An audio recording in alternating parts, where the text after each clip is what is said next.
لا حول ولا قوة إلا بالله العلي العظيم اعوذ باللہ من الشیطان الرجیم بسم اللہ الرحمن الرحیم الحمد للہ رب العالمین والصلاة والسلام علی سید الانبیاء والمرسلین وآلہ الطیبین الطاہرین المعصومین اما بعد فقد قال اللہ تبارک و تعالی فی کتابہ المبین وہو اصدق الصادقین بسم اللہ الرحمن الرحیم اولئک علیہم صلوات من ربہم ورحمۃ واولئک هم المہتدون۔ جس آیت کریمہ کی تلاوت میں نے پچھلے ویڈیو میں کی تھی، اسی کی آخری آیت کی ہی تلاوت تک میں نے اپنے کو محدود رکھا ہے، کیونکہ اسی ضمن میں کچھ معروضات پیش کرنے ہیں کہ اولئک علیہم صلوات من ربہم، ان کے رب کی طرف سے ان کے لیے صلوات ہے، ورحمۃ اور رحمت ہے، واولئک هم المہتدون، اور یہی لوگ ہدایت یافتہ ہیں۔ صلوات کے مفہوم میں کچھ لوگوں میں اشکال پایا جاتا ہے، اور اس کی وجہ یہ ہے کہ جو دوسری آیت ہے کہ اللہ صلوات بھیجتا ہے، ان بسم اللہ الرحمن الرحیم، جو سورہ احزاب کی آیت ہے کہ بسم اللہ الرحمن الرحیم ان اللہ و ملائکتہ یصلون علی النبی یا ایھا الذین آمنوا صلوا علیہ وسلموا تسلیما۔ اللہ ملائکہ صلوات بھیجتے ہیں نبی پر، علی نبی پر، تو اے ایمان والو تم بھی اپنے نبی اور علی نبی پر صلوات بھیجو۔ میں نے مجلسوں میں سنا ہے کہ یہ ایک عمل ہے، ایسا عمل ہے کہ اگر تم صلوات بھیجتے ہو تو اس عمل میں ملائکہ بھی تمہارے ساتھ شامل ہیں اور اللہ تعالیٰ کی ذات بھی تمہارے ساتھ شامل ہے۔ اس بات کی آپ کو ہم وضاحت کر دیں کہ دیکھیے، اللہ خالق کائنات ہے اور تمام وجود جتنے بھی ہیں، اس میں یہ اشرف المخلوقات انسان بھی ہیں، ملائکہ بھی ہیں، سب کا وجود اسی خالق کی رحمت کا نتیجہ ہے۔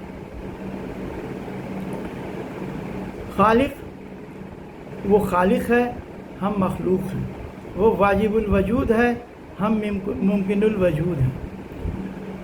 تو ہم اپنے فعل سے، ہم ایک مادی دنیا میں رہتے ہیں، خود ہماری تخلیق بھی خاک سے ہے، یا جتنی بھی چیزیں یہاں ہیں وہ مادے سے جن کی تخلیق ہے۔ اللہ تعالیٰ کہ کسی بھی عمل کو ہم ایک مخلوق کے عمل سے، یعنی خالق کے عمل کو ہم مخلوق کے عمل سے کوئی ربط نہیں دے سکتے ہیں اور نہ ہم سمجھ سکتے ہیں۔ اللہ تعالیٰ کی معرفت کا یہ مطلب نہیں ہے کہ ہم اللہ تعالیٰ کی کنہ حقیقت کیا ہے وہاں تک میری رسائی ہو جائے گی، نہیں، اللہ تعالیٰ کی کنہ حقیقت تک کسی مخلوق کی رسائی ممکن ہی نہیں ہے۔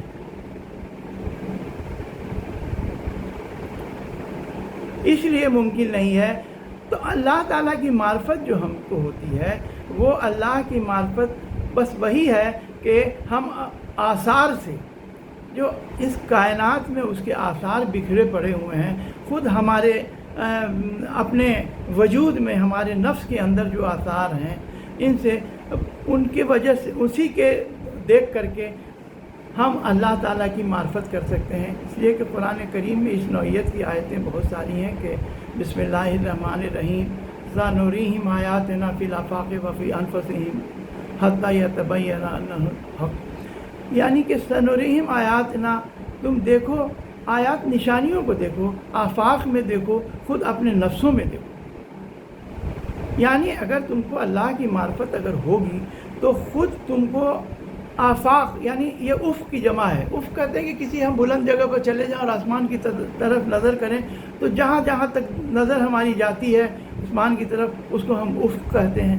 اب دوسرا افق تو چونکہ ہم اس دنیا کے آدھے حصے میں رہتے ہیں اور آدھا حصہ ہم سے پوشیدہ ہے، تو وہ افق ہے، اور دوسرا پوشیدہ حصہ دوسرا افق ہے۔ اس طرح اس کی جمع آفاق استعمال کی جاتی ہے۔ اس کے اور بھی جب پوری کائنات کی وضاحت کرتے ہیں تو ہم کو آفاق کا مفہوم اور زیادہ واضح ہوتا ہے۔ تو ان آفاق میں بہت سارے ہیں، چاند ہیں، ستارے ہیں، یہ جسے ہم کہتے ہیں اجرام فلکی. ہماری کائنات تو اس پورے اجرام فلکی اور یہ پورے آسمان میں جو بکھرے ہوئے ہیں اللہ کی نشانیاں جو بکھری ہوئی ہیں، ان کے نسبت میں یہ دنیا جو ہماری ہے جس میں ہم رہ رہے ہیں، یہ ایک ذرے کی بھی حیثیت نہیں رکھتی. تو جب یہ دنیا اور اس کائنات کے بارے میں جیسے جیسے تحقیق آگے بڑھ رہی ہے تو ہم کو پتہ چلتا ہے کہ جتنا ہم تحقیق کر رہے ہیں ابھی اس کی وسعت اس سے بھی زیادہ ہے. تو جب اللہ کی جو تخلیق ہے، جو مخلوق ہے، اس تک ہمارے ذہن کی رسائی نہیں ہوتی ہے، جو اس کا خالق ہے اس کے تک ذہن کی رسائی کہاں تک ہو سکتی ہے؟ یعنی کہ اس کی جو کنہ حقیقت ہے، ہماری دعاؤں میں بھی ہے، یا ہوا یا من لا یعلم ہوا الا ہوا کیفا ہوا اینا ہوا حیثو ہوا، جو دعائے مشروط کا ابتدائی حصہ ہے کہ اے کہ وہ، یہ واحد غائب کی ضمیر ہے جو اللہ کے لیے استعمال ہوتی ہے. یا ہوا، اے کہ وہ، الا ہوا کہ وہ سوائے اس کے وہ کوئی نہیں جانتا ہے کہ وہ کیا ہے. اینا ہوا کیفا، کہاں ہے، کیسے ہے. تو اس کی حیت کے بارے میں ہمارے انبیاء کرام اور ائمہ ہدی بھی اس کے حیت کے بارے میں نہیں جانتے. اس لیے نہیں جانتے کہ انسان کا جو ذہن ہے وہ محدود ہے، ذات خالق لامحدود ہے. اس لیے منطق اور عقل کا تقاضا ہے کہ ایک لامحدود چیز ایک محدود چیز میں نہیں آ سکتی. لیکن اللہ کی معرفت ہم کس طرح کر سکتے ہیں؟ اللہ کی معرفت کرنے کے لیے جو ہمارے پاس اللہ نے ذرائع دیے ہیں ان میں ہمارے حواس خمسہ، آنکھوں سے ہم اللہ کی نشانیاں دیکھتے ہیں، ہم سنتے ہیں، کانوں سے سنتے ہیں، محسوس کرتے ہیں. تو یہ ہمارے حواس خمسہ جو ہیں جس سے ہم درک کرتے ہیں. اور جو دوسری سب سے بڑی چیز ہے جو ہمارے ائمہ ہدی نے جس کی ہمیں ہدایت کی ہے وہ ہے ہماری بصیرت. یعنی ہم اپنے عقل اور سوچ سمجھ کے ذریعہ اور ان آثار کے ذریعہ اور پورے سب چیزوں کے ذریعہ تجزیہ کر کے ہم اللہ کی معرفت حاصل کرتے ہیں جسے ہم بصیرت کہتے ہیں. اور یہی ایک جملہ ہمیں امام علی علیہ السلام کے خطبات میں بھی ملتا ہے. جب کسی نے کہا امام سے کہ کیا آپ نے خالق کو دیکھا ہے، تو انہوں نے کہا کہ میں ایسے خالق کی عبادت تھوڑی کرتا ہوں کہ جسے میں نہ دیکھوں. تو یہاں پر حضرت علی علیہ السلام کا جو مفہوم تھا وہ بصیرت سے نہیں تھا، یعنی آنکھوں سے دیکھنے سے نہیں تھا، بلکہ بصارت سے تھا.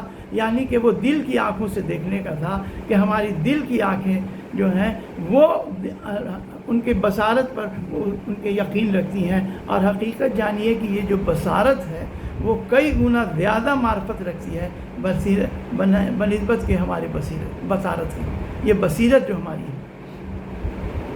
یہ چیز جو اللہ تعالیٰ نے انسانوں کو دیا ہے، یعنی انٹیلیجنس، یعنی کہ جو چیز ہمیں معلوم ہے اور اس کا ہم تجزیہ کرتے ہیں، فکر کرتے ہیں، سوچتے ہیں، اور اس سے جب ہم پہنچ جاتے ہیں مجہول تک، یعنی جو چیزیں ہم نہیں جانتے ہیں، یعنی معلوم سے مجہول تک پہنچنا اپنے فکر اور ذہن کے ذریعہ، یہ جو جوہر ہے انسانوں میں، یہ جوہر اللہ تعالیٰ نے کسی مخلوق کو نہیں دیے ہیں. اسی وجہ سے اللہ تعالیٰ نے انسانوں کو محل آزمائش میں رکھا اور اس کو اختیارات دیے. اگر اس کو یہ جوہر نہیں ملتے تو پھر اس کو اختیارات دینے کا پھر کوئی مقصد نہیں تھا، اس کو محل آزمائش میں رکھنے کا مقصد نہیں تھا. اور اسی جوہر کے ذریعہ ایک انسان جو اللہ کی معرفت حاصل کرتا ہے اور اللہ کی اطاعت کرتا ہے، وہ اس بلند نتیجے پر پہنچتا ہے کہ اس بلند مرتبے پر پہنچتا ہے کہ اللہ تعالیٰ کہتا ہے کہ بس 2 کمان یا اس سے بھی کم کا فاصلہ رہ گیا. اب 2 کمان سے کم کا فاصلہ، دیکھیے یہ دونوں باتیں ہیں کہ اللہ نے پہلے کہا کہ 2 کمان، اس کے بعد کہا کہ اس سے بھی کم. تو یہ دونوں باتوں میں کوئی نہ کوئی حکمت ضرور ہونی چاہیے، اس لیے کہ اللہ تو فَمَن يَعْمَلْ مِثْقَالَ ذَرَّةٍ خَيْرًا يَرَهُ وَمَن يَعْمَلْ مِثْقَالَ ذَرَّةٍ شَرًّا يَرَهُ، وہ تو ذرے کا حساب رکھتا ہے. تو یہ ہم اگر کہیں کہ کوئی جگہ ہم جا رہے ہیں، کہیں کہ 2 میل کا فاصلہ ہوگا یا شاید اس سے کم ہوگا، تو اس کا مطلب ہے کہ ہمارا جو علم ہے وہ نقص پر مبنی ہے. جو پہلی بار جو ہم نے کہا جو میرا کلام تھا کہ 2 میل ہوگا، اس میں پوری حقیقت نہیں تھی، اور بعد میں ہم نے اس کو تصحیح کیا کہ اچھا نہیں 2 سے کم ہوگا. تو اللہ کے لیے تو کوئی سوچ بھی نہیں سکتا ہے. اس لیے اللہ کے لیے جو اللہ نے کہا کہ 2 کمان اور اس کے بعد کہا کہ اس سے بھی کم، تو یہ دونوں کا کوئی نہ کوئی معنی اور مفہوم تو ہوگا ہی. تو دونوں کا معنی اور مفہوم کیا ہے؟ دیکھیے، انسانی ذہن کو جب اللہ تعالیٰ نے جب یہ کہا کہ دیکھو یہ میرا رسول ہے، تو وہ جانتا تھا کہ رسول کی بابت لوگ بہت طرح کے بعد میں جو مادی مفاد رکھتے ہیں، اور جو لوگ ہیں جو کہ اللہ کے مقابلے میں آنا چاہتے ہیں. بعد میں جو لوگ آئے بھی، اس کے پہلے بھی انبیاء کے مقابلے میں آئے، ان کا حساب تو اللہ تعالیٰ کہتا ہے کہ ان کو ابھی ہم ڈھیل دے رہے ہیں. بلا تحسبن الذین، وہ ہے کہ یہ لوگ گمان نہ کر لیں کہ اللہ تعالیٰ نے ہم کو ڈھیل دے رکھی، نہیں، بلکہ یہ ان کے لیے یہ ڈھیل دیا گیا ہے تاکہ جتنا کفر ہے کر سکیں. اللہ سے تو کوئی مفر نہیں ہے، نہ مرنے کے بعد مفر ہے، نہ زندہ میں مفر ہے. تو اللہ تعالیٰ ان لوگوں کو آخر میں ان کے پوری سزا سے ذلیل کرنے والا عذاب ان لوگوں کے لیے مہیا کر رکھا ہے. تو اس کا مفہوم کیا ہے؟ پہلے تو انسانی ذہن کو ایک قریبی نقطے پر اللہ تعالیٰ لاتا ہے کہ دیکھو یہ جو ہمارا رسول ہے، یہ کہاں تک اس کا قرب ہے کہ یہ ہم سے 2 کمال کے فاصلے پر آ گیا. اچھا، یہ جو اللہ تعالیٰ سے جو یہ قرب کی بات ہے، اس کو انشاءاللہ ہم اگلے ویڈیو میں آپ کو کہ اللہ تعالیٰ سے قرب کیا ہے اور دوری کیا ہے اس کی وضاحت کریں گے. اس لیے کہ ہماری ساری عبادت اسی کلمے پر منحصر ہے. جب ہم کہتے ہیں کوئی بھی عبادت کرتے ہیں، نماز پڑھتے ہیں، روزہ رکھتے ہیں، حج کرتے ہیں، تو ہماری نیت ہوتی ہے قربتاً الی اللہ. یہ جو ہم عمل انجام دے رہے ہیں اللہ کے حکم سے، وہ کس لیے کر رہے ہیں؟ اس کا فلسفہ یہ ہے کہ ہم اللہ سے قربت چاہتے ہیں. تو کیا یہ قربت یہ فاصلے کی قربت ہے؟ ظاہر کی بات ہے کہ نہیں. اس لیے کہ اللہ تعالیٰ فرماتا ہے کہ نحن اقرب الیہ من حبل الورید، میں تمہارے شہ رگ سے بھی زیادہ قریب ہوں. تو جب اللہ میرے شہ رگ سے بھی زیادہ قریب ہے تو پھر اس سے قربت کا کیا مفہوم ہے؟ ظاہر کی بات ہے کہ یہ مسافرت کی قربت نہیں ہے. دیکھیے، یہ بات ایک چیز اور آپ ذہن میں رکھ لیجئے کہ اللہ اپنے تمام مخلوقات سے قریب ہے، اور اتنا قریب ہے کہ وہ شہ رگ سے قریب ہے. لیکن تمام مخلوقات اللہ سے قریب نہیں ہیں. اب اس بات کو بھی مثالوں کے ذریعے ہم واضح کریں گے جب قربت کی بات کریں گے کہ اللہ تو اپنے تمام موجودات سے قریب ہے، لیکن تمام موجودات اللہ سے قریب نہیں ہیں. اب بات ابھی ہو رہی تھی صرف اس کی کہ ایک انسان جب بلندی حاصل کرتا ہے تو کہاں تک جاتا ہے. تو اللہ تعالیٰ نے 2 کمان کا جملہ کہہ کے کلمہ کہہ کر کے انسان کے ذہن کو ایک قریبی فاصلے تک انسان کے ذہن کو لے گیا. اور جب ایک قریبی فاصلے تک لے گیا، اس کے بعد اللہ تعالیٰ نے کہا کہ نہیں، یہ 2 کمان بھی نہیں، اس سے بھی کم. اب یہ اس سے کم کر کے اللہ تعالیٰ نے اور وضاحت نہیں کی، یعنی 2 کمان سے کم، اور اس کو انسانی ذہن پر چھوڑ دیا کہ دیکھو اس 2 کمان سے کم میں جو رسول کریم کی قربت ہے، اب یہ تمہارے ذہن پر ہے کہ تم کتنا رسول کو اللہ کے قریب سمجھتے ہو. بس خیال یہی رکھنا کہ خالق رہے اور مخلوق رہے. اس کے بعد تمہیں اختیار ہے کہ تم جہاں تک تمہارا ذہن جائے تم اس کو قریب سمجھ سکتے ہو. اب یہی سب باتیں ہیں کہ جس کی وجہ سے اللہ نے کہا کہ جو ہم رسول بھیج رہے ہیں، بھیجنے کا مفہوم، اب رسول کیا ہے اس کا بھی مفہوم کسی ویڈیو میں واضح کریں گے کہ رسول کا معنی کیا ہے، بھیجنے سے کیا مراد ہے. تو معلوم ہوا کہ دونوں ہی کلمہ کہ قربت، اور جب یہ جو اشرف المخلوقات خود کو کہتا ہے، یہ جو اپنوں کو پستی پر لے جانے کی کوشش کرتا ہے، تو اللہ کہتا ہے کہ اولئک کالانعام بل ہم اضل سبیلا، یہ تو جانوروں کی طرح ہیں بلکہ اس سے بھی نیچے گئے ہوئے ہیں. اب دیکھیے اس میں بھی دونوں باتیں مضمر ہیں کہ اللہ ایک بات تو کہتا ہے کہ یہ جانوروں جیسے ہیں، تو چلیے یہ بات ہوتی کہ اللہ نے کہا جانور، کہتا ہے کہ نہیں اس سے بھی نزدیک ہیں. تو یہ بھی کلام کا کوئی نقص نہیں ہے، بلکہ اس لیے کہ اللہ کے کلام میں تو کوئی سوچ ہی نہیں سکتا ہے، صرف یہی سکتا ہے کہ اس میں بھی کوئی حکمت مضمر ہے۔ تو اللہ تعالیٰ کے کلام میں کہ اس سے بھی کہ یہ جانور ہیں تو اس میں بھی کوئی حکمت ہوگی۔ اس کے بعد کہا کہ نہیں، جانوروں سے بھی نیچے گئے ہوئے ہیں، تو یہ ایک اسپیکٹرم ہے اشرف المخلوقات کا کہ جو پستی کی طرف جائے گا تو وہ جانوروں سے بھی نیچے جائے گا، اور بلندی کی طرف جائے گا تو وہ 2 کمان سے بھی کم کے فاصلے پر رہ جائے گا۔ یہ انسان اپنی یہ جو انسان کس طرح حاصل کرتا ہے، یہ بلندی کیا صرف رسول خدا سے مخصوص تھی یا کوئی اور انسان حاصل کر سکتا ہے؟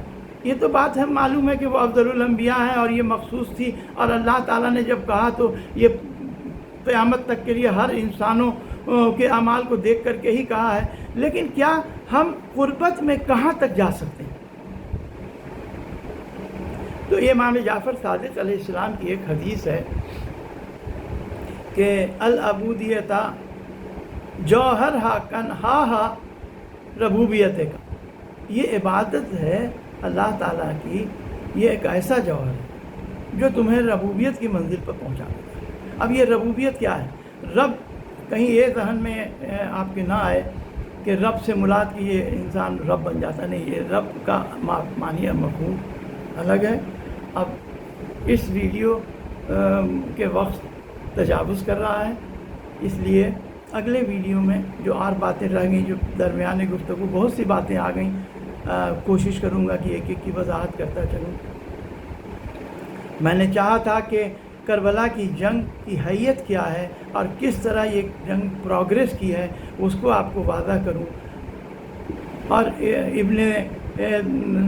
جب ابن سعد نے جو تیر روانہ کیا ہے، جو جنگ کا آغاز تھا اور حملہ اولا میں کہا جاتا ہے، تو یہ حملہ اولا نہیں، اس کی وضاحت کرنی تھی۔ اب انشاءاللہ اگلے ویڈیو میں ہی یہ ممکن ہو سکے گا۔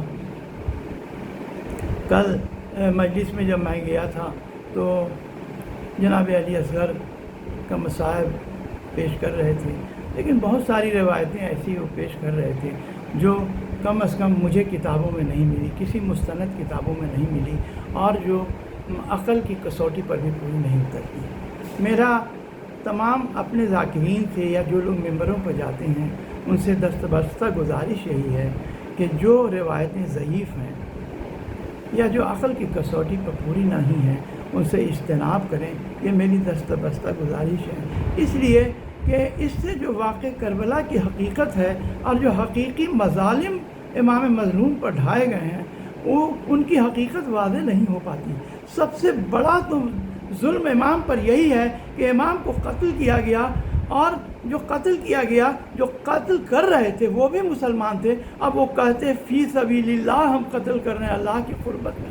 یہ کتنا بڑا ظلم امام مظلوم پر ڈھایا گیا، یہ ذہن میں یہ فکر کیسی بنی؟ اب انشاءاللہ اس کو اگلے ویڈیو میں آپ کو ظاہر کریں گے۔